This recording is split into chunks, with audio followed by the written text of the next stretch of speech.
La finale de la rampe maintenant avec 4 skateurs. On commence par Manuel Belleris, qui est australien.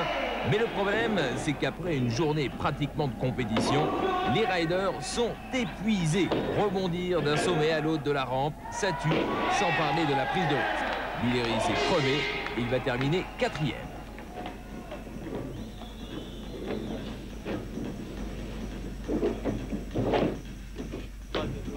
Oh, I'm very tired, yeah. Tu as l'air épuisé, oui, vraiment. Et en raison de quoi? Parce que c'est la rampe, c'est exigeant. Oui, c'est très exigeant pour le corps. Ça prend beaucoup d'énergie. On a beaucoup skaté aujourd'hui avec les entraînements, les qualifications. Ensuite, il y a eu des manches pour les finales.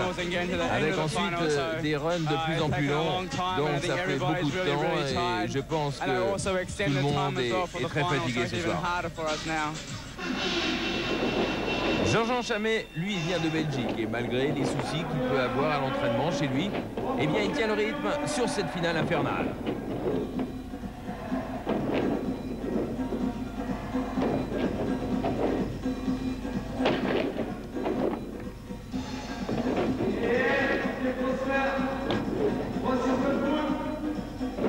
Malgré la fatigue, il va placer dans quelques instants un McTwist, une figure que l'on retrouve d'ailleurs dans les pipes des snowboarders sur la neige.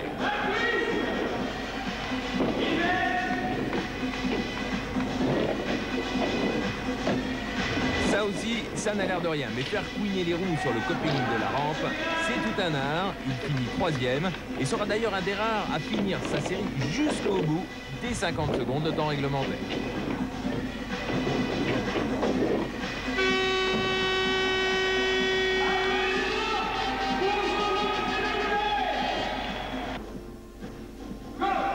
Raphaël Sandoz a 22 ans, il vient de Lausanne et s'est mis au patin en ligne depuis 2 ans. Après 6 ans de pratique, et il est 5e européen actuellement. Mais surtout, il possède une facilité à se satelliser déconcertante. C'est sans problème le top gun de la soirée, et il ne va pas aller jusqu'au bout, mais il finit quand même 2e.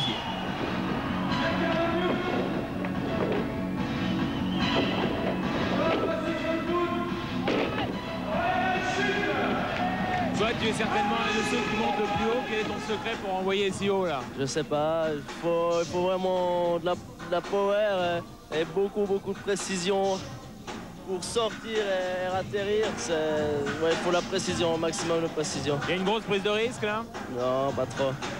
Moins que certaines autres figures.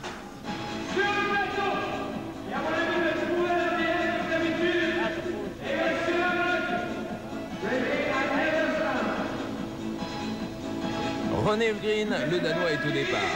Il doit avoir des gènes de coléoptère car visiblement chez lui, les lois de l'apesanteur ne s'appliquent pas au même tarif. C'est très agaçant, surtout pour ses adversaires.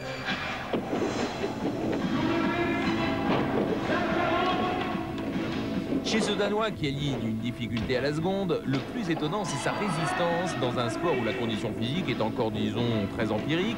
Et après s'être catapulté toute la journée, il continue, insiste et termine royal.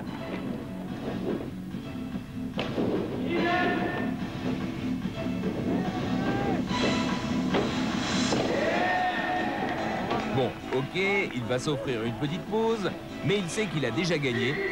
Prend un petit peu la mesure du public, sent que ça chauffe, et va conclure, vous allez le voir, par un McTwist 900, c'est-à-dire 2 tours et demi en flip sur son dernier saut. C'est superbe, avant de s'écrouler.